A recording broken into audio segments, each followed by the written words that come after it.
Welcome back to the Penthouse Diaries, where we share stories of wealth, power, and the shocking truths behind closed doors. Before we begin today's story, I want to remind you, if you're new here, hit that subscribe button and become part of our family. This story will change how you see marriage, money, and second chances. Don't leave in the middle. You'll miss the most shocking parts. Portland, Oregon, 2010.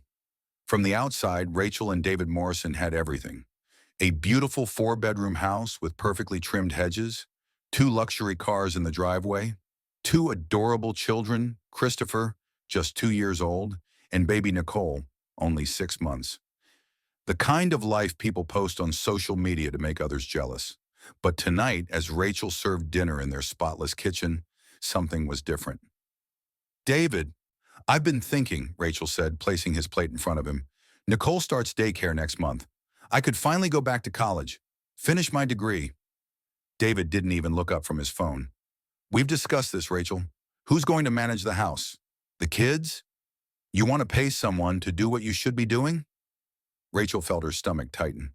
This wasn't a discussion. It never was. It would only be part-time classes, she tried again. Diana said she could watch the kids 2 evenings a week. Now David looked up, his expression cold. Diana needs to mind her own business. I handle the money. You handle the house. That's how marriage works. Christopher knocked over his juice cup, crying as the liquid spread across the table. Rachel rushed to clean it, her hands shaking slightly. David stood up, leaving his dinner untouched. I have calls to make, he said, already walking toward his home office. Later that night, after putting both children to bed, Rachel sat at the kitchen table with their laptop. She wanted to check their savings account, see if they could afford the college courses, but when she tried to log in, her password didn't work. She tried again. Access denied. A quick check showed David had removed her from all their financial accounts except one, the household expense account with exactly $1,500 for monthly groceries and necessities. When had this happened? How had she not noticed? Her sister Diana visited the next day, immediately sensing something was wrong. Rachel, when's the last time you did something for yourself? Diana asked, watching her sister mechanically fold laundry. The kids need me, Rachel replied automatically. That's not what I asked. Rachel couldn't answer. She literally couldn't remember. Diana noticed more, how Rachel flinched when David's car pulled into the driveway earlier than expected, how she immediately started explaining why the house wasn't completely spotless, how David barely acknowledged his own children before disappearing into his office. This isn't normal, Rachel, Diana whispered while David showered upstairs. Every marriage has challenges, Rachel responded, the words sounding hollow even to her. That night, David's phone buzzed repeatedly on the nightstand. He grabbed it quickly, angling the screen away from Rachel. Work emergency, he said, though it was past midnight. I need to handle this downstairs. Rachel pretended to sleep, but she heard him laughing softly on the phone, a different kind of laugh than she ever heard anymore. Warm, intimate. The next morning, David announced a business trip to Miami. It's the important conference, he said, packing his suitcase with his best suits. 4 days. You'll be fine with the kids. After he left, Rachel found something while cleaning his office, a credit card receipt that had fallen behind his desk. Her blood turned cold as she read it. 2 first-class tickets to Miami, 2 hotel rooms at the Ritz-Carlton, a charge at a jewelry store for $3,000. But David had said he was traveling alone. Rachel stared at that receipt, her perfect life cracking like glass about to shatter completely. She didn't know it yet, but this was the beginning of the end. 3 years passed before Rachel found the courage to look for the truth she already knew in her heart. 2013 started with David becoming even more distant. Business trips every month, late nights at the office, password changes on everything, his phone, laptop, even their shared Netflix account. You're paranoid, he'd say whenever Rachel asked questions. This is why I handle the important things. You get emotional about nothing. But that Tuesday in March, David made a mistake. He left his email open on the family computer. Rachel had only meant to check the school newsletter. But there it was, an email thread between David and someone named Stephanie. Her hands trembled as she read. Can't wait to have you all to myself again. Rachel is driving me insane. Such dead weight. Once I get the divorce, we can finally start our real life. She's hopeless. Thinks she's a good mother, but can't even keep herself together. Rachel ran to the bathroom and vomited. Those words, from the man who'd promised to love and protect her forever, the father of her children. She printed everything. Pages and pages of emails. Plans to hide money. Stephanie's photos. Blonde, 28, David's colleague at the tech firm. Receipts for expensive dinners, weekend trips, a $5,000 bracelet for Stephanie's birthday. All while Rachel counted coupons to afford Christopher's preschool. That evening, David came home late as usual. Rachel had sent the kids to Diana's house. "We need to talk," she said, her voice surprisingly steady. David poured himself scotch. "About what? The house is a mess, by the way." Rachel placed the printed emails on the counter. David's face went white, then red. "You went through my personal emails? Personal? We're married, David. Or did you forget while planning your new life with Stephanie?" David's mask finally dropped. No more pretending. "You want the truth, Rachel? Fine. Yes, I'm seeing Stephanie. Yes, I'm leaving you. And yes, I've already filed the paperwork." Rachel felt the room spin. "Already filed?" David smiled. Not the charming smile that had won her over 12 years ago, but something cruel. "My attorney has been building the case for months. You're an unfit mother, depressed, unstable, unable to provide financially. I have documentation of every time you've cried in front of the kids, every time you've failed to keep the house perfect, every time you've neglected their needs for your own emotional breakdowns." "That's not true. I'm a good mother."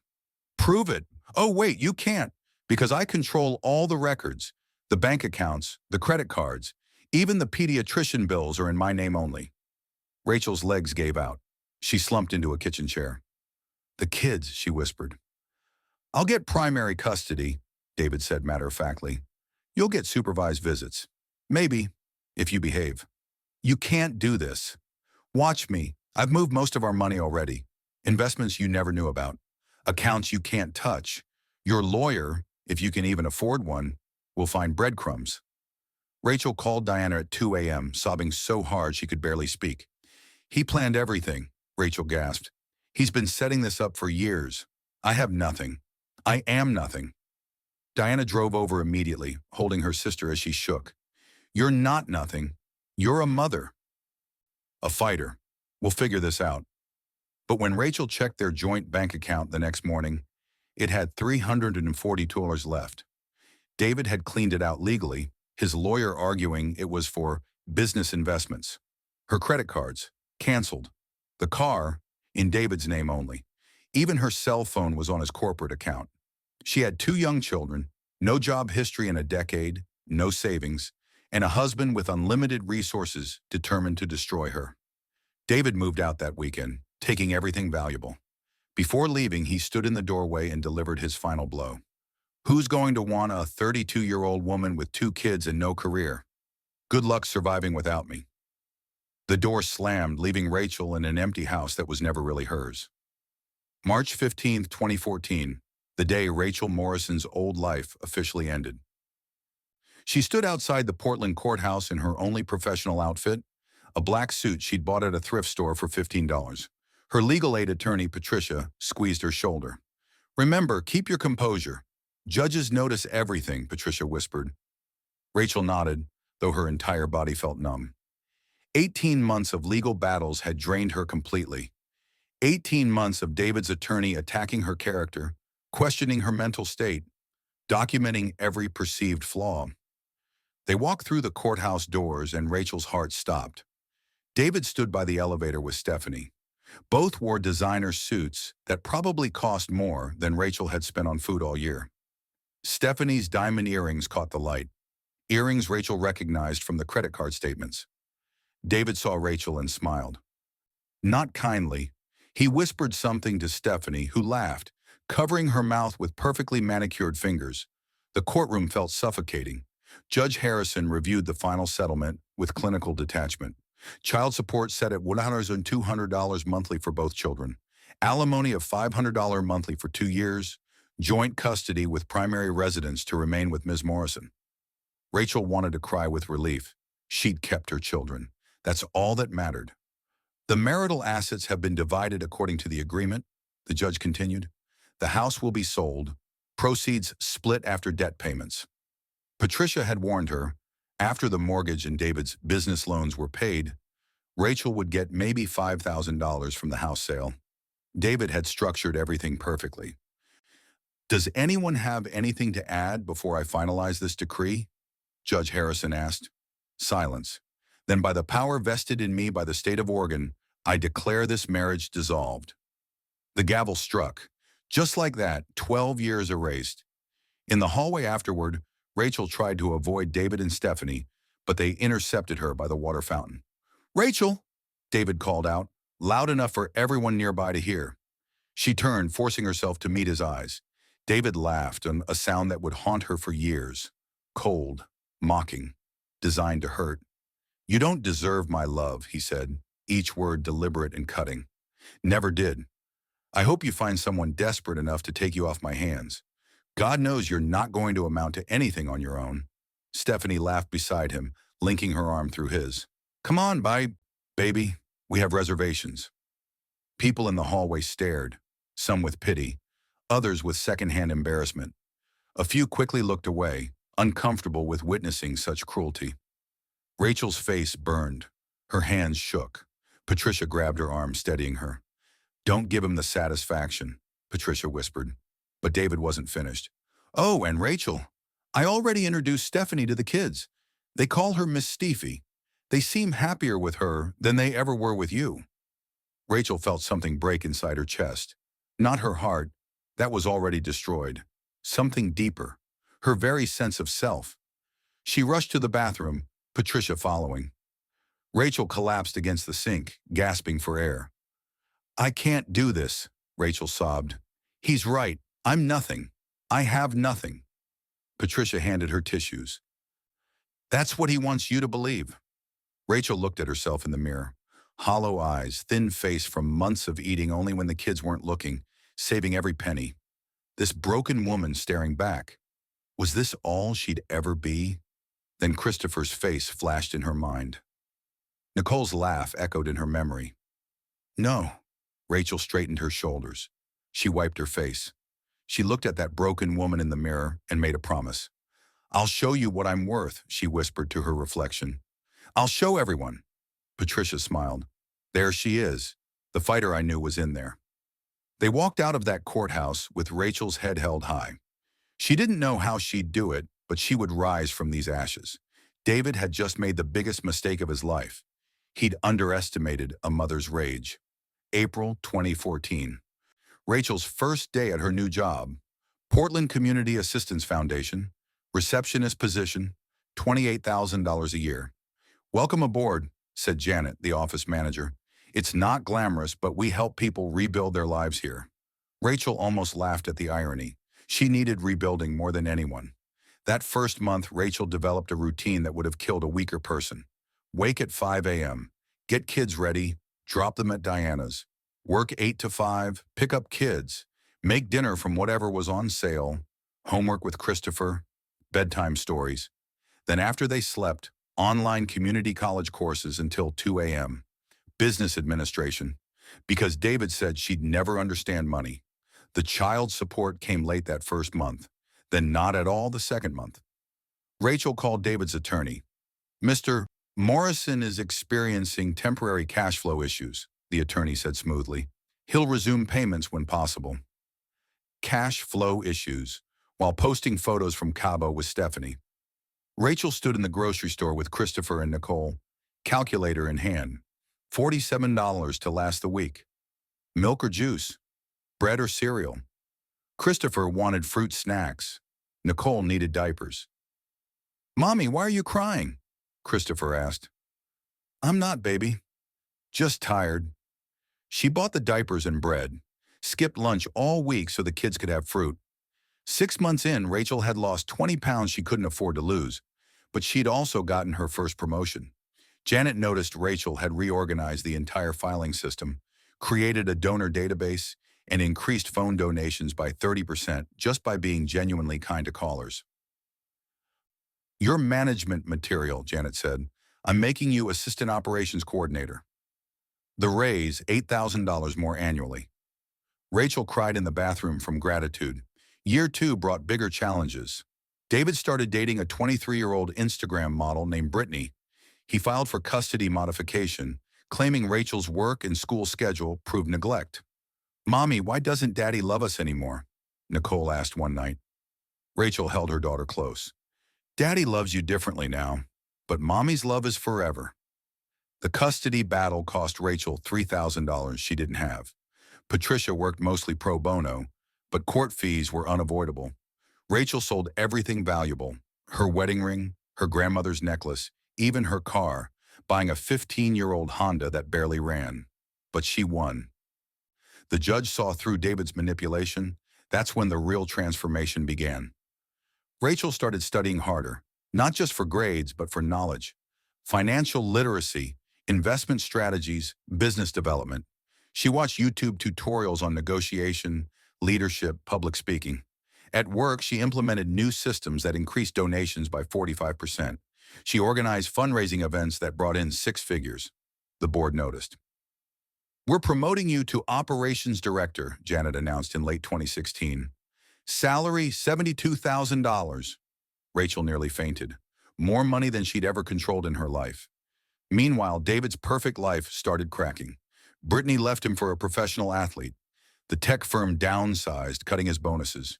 He paid child support only when threatened with jail time. Christopher, now 10, started asking hard questions. "Mom, why did Dad leave us?" Rachel chose honesty. "Sometimes adults make choices that hurt others. But look how strong we've become." "You're the strongest person I know, Mom," Christopher said. That night, Rachel looked at her grades. Straight A's while working full-time and raising 2 kids alone. She looked at her savings account. $5,000 saved despite everything. She looked at her children. Happy, healthy, thriving. David had been wrong. She was amounting to something. But this was just the beginning.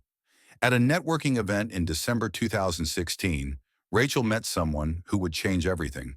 A consultant from Seattle who said 9 words that altered her trajectory. "You're too talented to stay at one organization forever." Rachel drove home that night, her mind racing with possibilities. The woman in the courthouse bathroom, that broken, desperate woman, was gone. In her place stood someone David would never recognize. Someone who understood that rock bottom was just a foundation to build an empire on. The rise was beginning. 2018 started with Rachel exactly where she'd planned to be. Operations director, bachelor's degree completed, kids thriving in school, but life had bigger plans waiting. The Western States Nonprofit Conference in Seattle changed everything. Rachel attended on a scholarship, wearing her best thrift store outfit among $1,000 suits. She didn't care. She was there to learn. During lunch, she sat alone, reviewing her notes when someone approached. "Excuse me, you're Rachel Morrison from Portland Community Assistance?" Rachel looked up.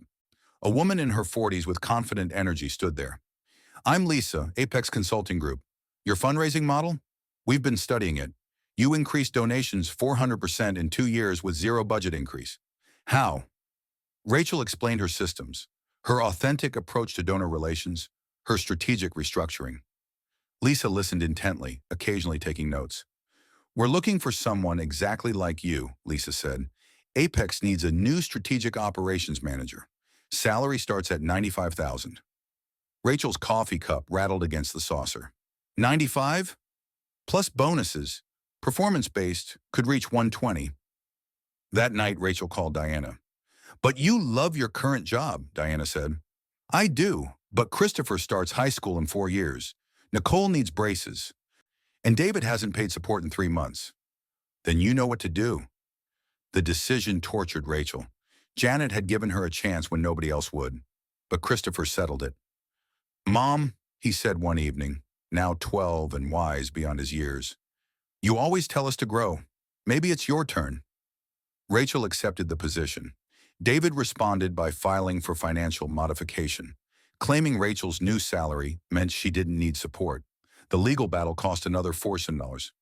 Rachel won, but the stress nearly broke her. At Apex, Rachel discovered her superpower, turning chaos into systems. She restructured 3 major nonprofits in her first year, each seeing dramatic improvement. Her reputation grew. Other consultants sought her advice. Clients requested her specifically. Then came the game changer. November 2019. A coffee meeting that would redefine everything. "Rachel, I'm Lauren," said the woman across from her. 35, vibrant, wearing sustainable fashion head to toe. "I heard you speak at the conference about ethical business operations." Lauren explained her vision. Sustainable fashion that didn't compromise style or break banks. She had designs, connections, and passion. What she needed was someone who understood operations, logistics, and scaling. "I want you as my partner," Lauren said. "Not an employee. Partner. 25% equity." "I don't have investment capital," Rachel admitted. "I'm not asking for money. I'm asking for expertise. Your systems thinking could make this company worth millions." Rachel researched all night. The sustainable fashion industry was exploding. Gen Z and millennials drove demand for ethical brands. Lauren's designs were genuinely innovative, but partnership meant risk. Rachel had $15,000 saved, her entire safety net. "Mom, you're scared," Nicole observed at breakfast. 9 years old but perceptive. "Big decisions are scary, sweetheart. Remember when you were scared to leave Dad? That worked out." From the mouths of babes, Rachel called Lauren. "I'm in, but I'm investing my savings too. If I'm going to build this, I want 30%. Lauren agreed immediately. They launched in January 2020.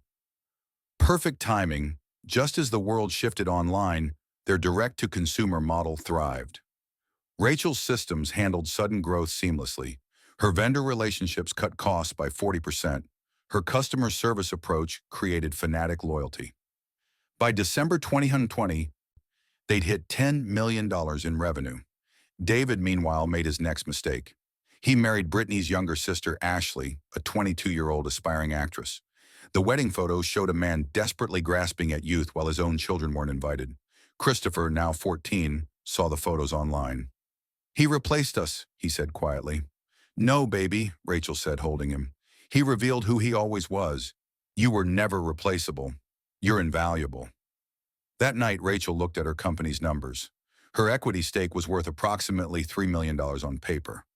Not liquid yet, but real value she'd created from nothing. David thought she'd never amount to anything. He had no idea what was coming. January 2021. Rachel's phone wouldn't stop ringing. Business Insider wants an interview. Forbes is doing a piece on sustainable fashion leaders. TechCrunch wants to feature your operational systems. Rachel Morrison, the woman who couldn't afford groceries 6 years ago, was now being called a visionary. The company, Evergreen Fashion, had struck gold.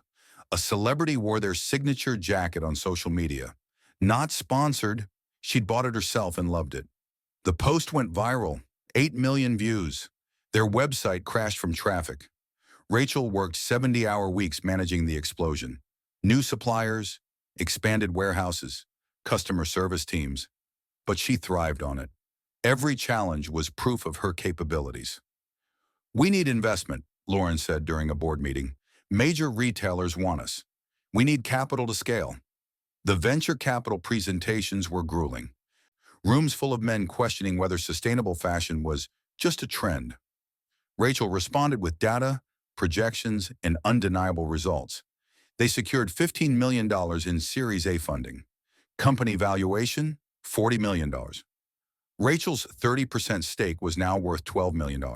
Diana cried when Rachel told her, "You did it. You actually did it." "Not done yet," Rachel said, because success brought new challenges. David stopped paying support entirely, claiming financial hardship while posting photos from his third honeymoon in Bali. His new marriage lasted 8 months. Ashley left him for a cryptocurrency millionaire, taking half of David's remaining assets in the divorce. His company restructured, demoting him from senior management to middle management. His hairline receded. His confidence crumbled. Christopher and Nicole watched their father's descent with complicated emotions. "I feel bad for him," Nicole admitted. "Is that weird?" "No, sweetheart," Rachel said. "Compassion is never weird, even for people who hurt us." But Rachel had no time for David's problems. Evergreen was expanding internationally. She was speaking at conferences. Universities invited her to guest lecture. Women entrepreneurs sought her mentorship. She also started taking care of herself. Therapy helped process years of trauma. Running became meditation. She completed her first marathon. She bought a real home, not huge, but truly theirs. She even started dating occasionally, though no one serious. "You deserve love, Mom," Christopher said one evening. Now 16, he towered over her. "I have love. You and Nicole. That's different. You deserve someone who sees how amazing you are." Rachel hugged him. "When did you become so wise? Learn from the best." October 2021 brought unexpected news. David's father passed away, leaving a small inheritance. David called Rachel for the first time in 2 years. "I know you hate me," he started. "I don't hate you, David. I'm nothing to you."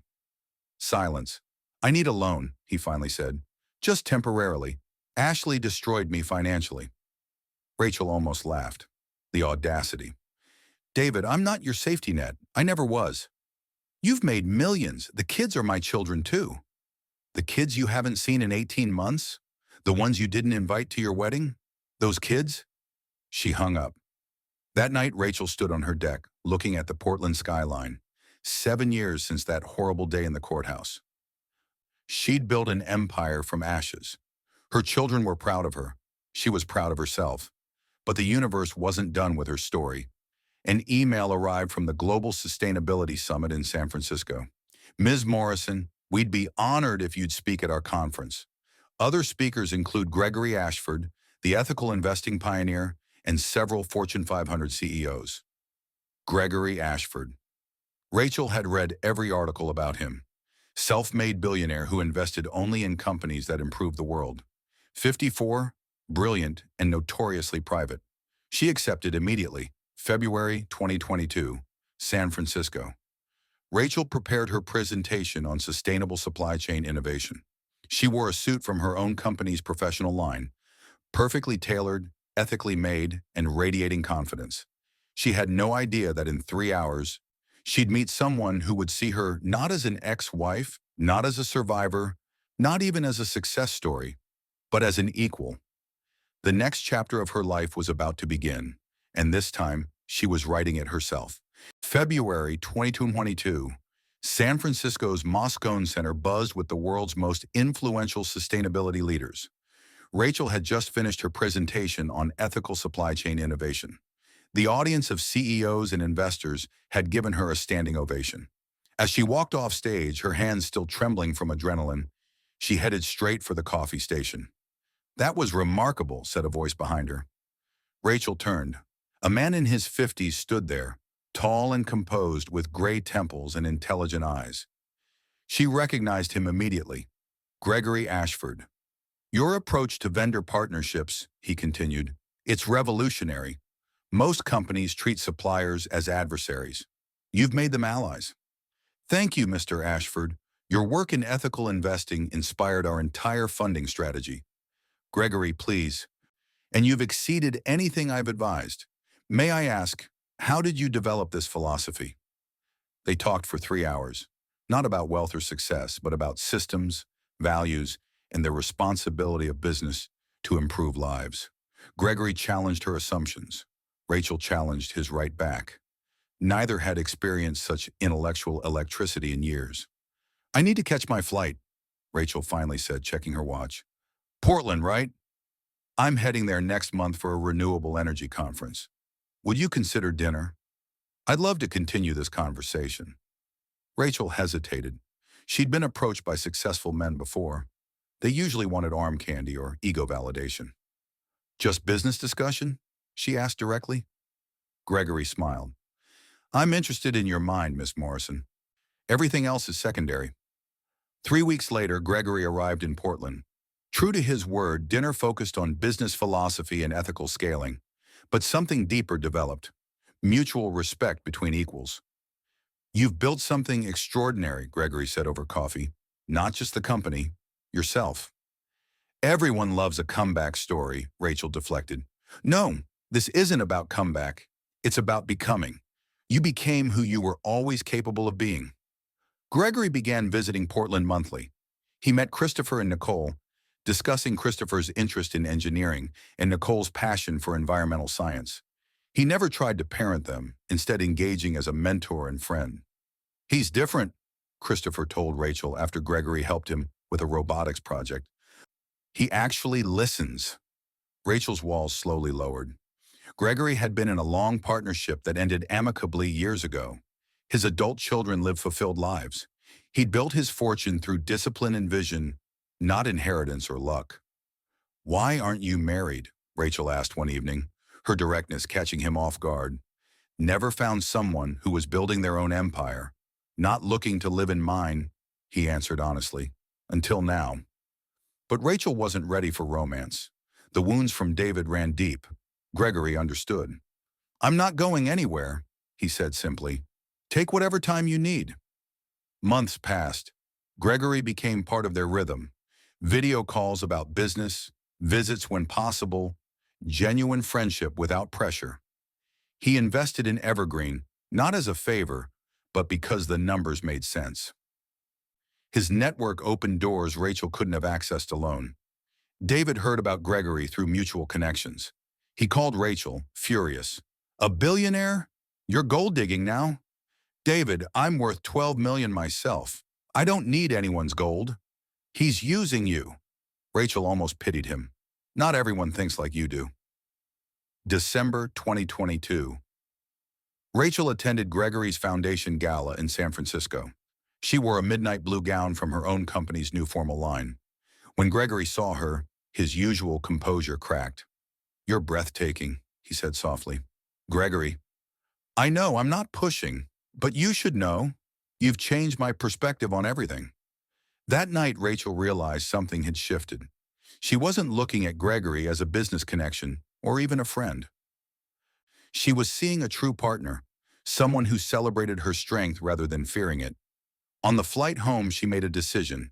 She would open her heart again, carefully, slowly, but genuinely. She had no idea that in 2 months, life would surprise her in a way that defied all probability. At 42, when she thought her family was complete, the universe had other plans. 2 years can change everything. By early 2024, Rachel and Gregory had built something rare, a partnership between equals. They'd taken their time, letting trust grow naturally. Gregory had proven his consistency through every season, every challenge, every triumph. February 2024. Rachel felt unusually tired at a board meeting. At 42, she assumed it was stress from Evergreen's latest expansion. But when the fatigue persisted, Gregory insisted she see a doctor. "Just to be safe," he said, his concern genuine. The test results shocked everyone. "You're pregnant," Dr. Martinez announced. "About 8 weeks." Rachel couldn't speak. After years of David calling her broken for her fertility struggles, her body had chosen now, in her 40s in a healthy relationship, to prove him wrong. "There's more," Dr. Martinez continued, studying the ultrasound. "Twins, both healthy, though we'll monitor closely given your age." Gregory gripped Rachel's hand. Are you happy?" Rachel thought about the journey from that courthouse bathroom to here. Every impossible thing she'd achieved. These babies felt like the universe's final gift. Proof that it's never too late for miracles. "I'm terrified," she admitted, "and thrilled. And, yeah, happy." "Then we do this together," Gregory said simply.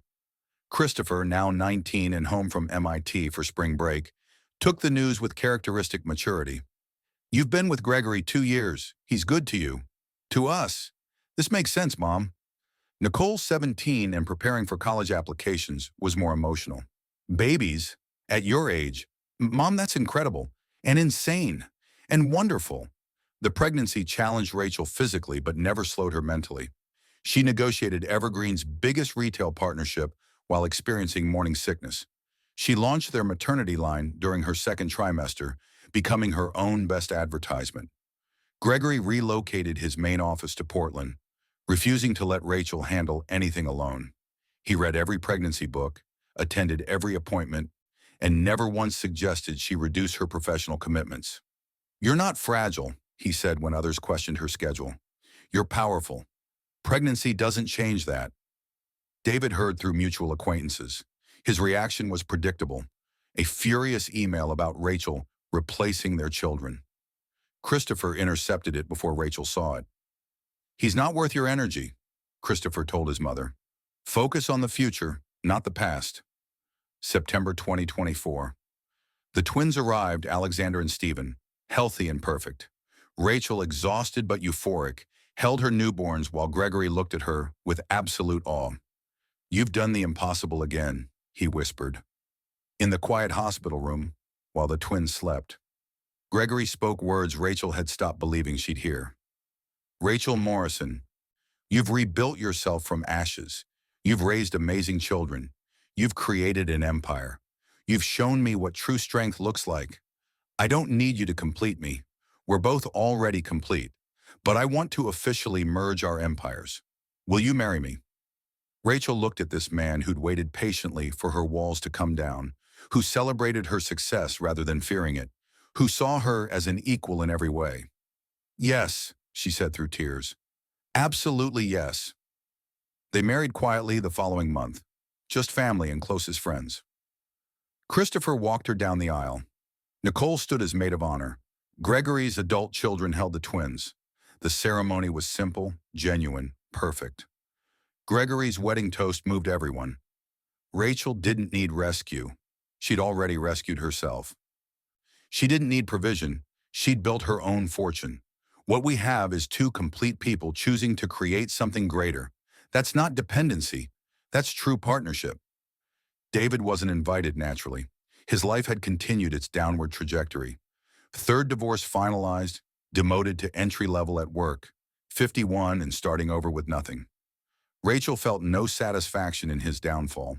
She rarely thought of him at all. But fate had one more meeting in store. An invitation arrived for a charity gala in December 2024. Youth education programs. Gregory and Rachel were listed as platinum donors. David serves on one of the participating boards, Gregory noted, reading the details. Rachel felt nothing. Not anger, not anxiety, nothing. Then he'll see what became of the woman he said would never amount to anything, she said simply. The full circle was about to complete. December 2024. The Portland Convention Center glowed with holiday lights and anticipation. The annual Youth Education Gala brought together Oregon's most influential philanthropists. Rachel and Gregory arrived as platinum sponsors, their names displayed prominently in the program. Rachel wore an emerald gown from Evergreen's new luxury line, sustainable silk that moved like water. Gregory stood beside her, proud but never possessive. They entered through the main doors, heads turning immediately. That's Rachel Morrison, someone whispered, built Evergreen from nothing. And Gregory Ashford, their combined net worth is astronomical. Rachel felt no satisfaction from the attention. She was here for the cause. Education had saved her life. She wanted to provide the same opportunity for others. Across the ballroom, David Morrison stood with his nonprofit board members. At 51, the years showed heavily on him. His third divorce had aged him dramatically. The confident executive who'd once mocked Rachel was gone, replaced by someone desperately clinging to relevance. He didn't recognize Rachel immediately, the woman commanding attention, radiating success and confidence. This couldn't be his ex-wife. But when the announcer called out major donors, reality hit him. Please welcome our platinum sponsors, Gregory and Rachel Ashford, whose foundation has donated $2 million to youth education initiatives. David's wine glass slipped, catching it just before it fell. Rachel moved through the room with natural grace, discussing education policy with senators, investment strategies with CEOs. She wasn't performing or proving anything. She simply was. The inevitable meeting happened by the silent auction tables. Rachel? David's voice cracked slightly. She turned, her expression neutral. Hello, David. Up close, the contrast was stark. Rachel glowed with health and happiness. David looked hollow, his expensive suit unable to hide his diminished circumstances. You look, he searched for words, successful. Thank you. I hope you're well. David attempted small talk. I heard about your company, international expansion. That's impressive. Rachel nodded politely, offering nothing more. And you remarried, David continued, desperation creeping into his voice. A billionaire. My husband's success is his own, as is mine. Gregory appeared at Rachel's side, not protectively, but naturally, like gravity drawing objects together. Everything all right? He asked Rachel, not David. Perfect. Gregory, this is David. David, my husband Gregory. The men assessed each other. Gregory extended his hand with genuine courtesy. David shook it, his own hand trembling slightly. The children, David said suddenly. How are Christopher and Nicole? Rachel's expression didn't change. They're thriving. As if summoned, Christopher and Nicole entered the ballroom. Christopher, now 19, tall and confident in his tuxedo. Nicole, 17, radiant in a sustainable fashion dress she'd helped design. They saw their mother first, moving toward her with obvious affection. Then they noticed David. Hello, Dad, Christopher said formally. Nicole nodded but said nothing. The awkwardness was suffocating. These children David had abandoned barely recognized him as their father. They stood closer to Gregory, who'd earned their trust through consistent presence, not biology. Christopher's at MIT, Rachel said, filling the silence. Mechanical engineering. Nicole's been accepted early to Stanford. Environmental science. David's face showed the blow. His children had become extraordinary without him. That's wonderful, he managed. Just then, a younger woman appeared at David's side, his latest girlfriend, 28 and obviously uncomfortable. Baby, the board needs you, she said, tugging his arm. The contrast was laughable. David with his desperate grasp at youth, Rachel and Gregory, equal partners in every way. We should return to our table, Rachel said graciously. Enjoy your evening, David. As they walked away, Christopher asked quietly, You okay, Mom? Perfect, sweetheart. Absolutely perfect. Gregory squeezed her hand. That must have been difficult. No, Rachel realized with surprise. It wasn't. He's just someone I used to know. At their table, surrounded by genuine friends and chosen family, Rachel felt the truth settle into her bones. David's mockery in that courthouse had been the push she needed to discover her own power. Without his cruelty, she might never have built this empire. The greatest revenge wasn't proving him wrong. It was forgetting he existed at all. Months later, Rachel stood before 300 entrepreneurs at the International Women's Business Summit, delivering her keynote address. She commanded the stage with natural authority. People ask me about revenge, she said, her voice carrying to the back row. They want to hear that I built my empire to prove my ex-husband wrong. That's not the truth. I built it to prove myself right. The audience leaned forward, captivated. When someone tells you you're worthless, you have two choices: accept their verdict or write your own story. I chose the pen. Behind her, images flashed on the screen. The small apartment after her divorce, her first day at the nonprofit, her college graduation at 36, the launch of Evergreen, her family today. Success isn't about showing them. It's about showing yourself. After her speech, Rachel returned to her Northern California home where Gregory worked from his office. Their twins, Alexander and Stephen, managed to play in the garden under the watchful eye of their nanny. Mommy, they squealed, running to her. Rachel gathered them close, remembering when Christopher and Nicole were this small, when she could barely afford groceries, when every day felt like drowning. Christopher had launched his own sustainable technology startup with his mother's mentorship, but not her money. Build it yourself, she told him. That's where real confidence comes from. Nicole was completing her master's in environmental policy while working with refugee communities on sustainable agriculture. Both children had attempted relationships with David over the years. Each attempt ended the same way. Promises he didn't keep, visits he canceled. A father who couldn't see past his own failures to connect with his remarkable children. He's broken, Christopher had concluded sadly. Not our job to fix him. Rachel's phone buzzed. An email from a familiar address. David. Rachel, I saw your TED Talk. You were right about everything. I destroyed the best thing in my life.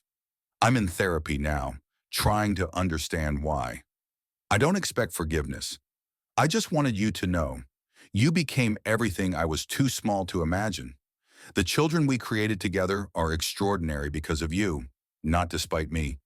I'm genuinely happy for your success. You deserved so much better than I could give. Rachel read it twice, then deleted it.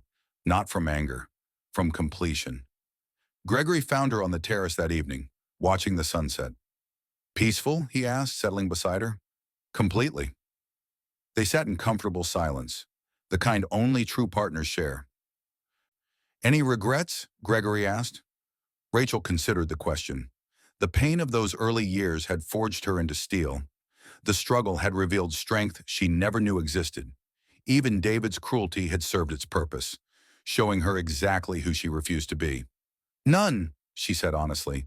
Every moment led here. Her phone rang. Lauren, her business partner. Rachel, we just got the numbers. Evergreen hit $1 billion in valuation. We're officially a unicorn company.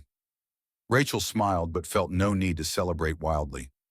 Success had become normal, expected, simply part of who she was.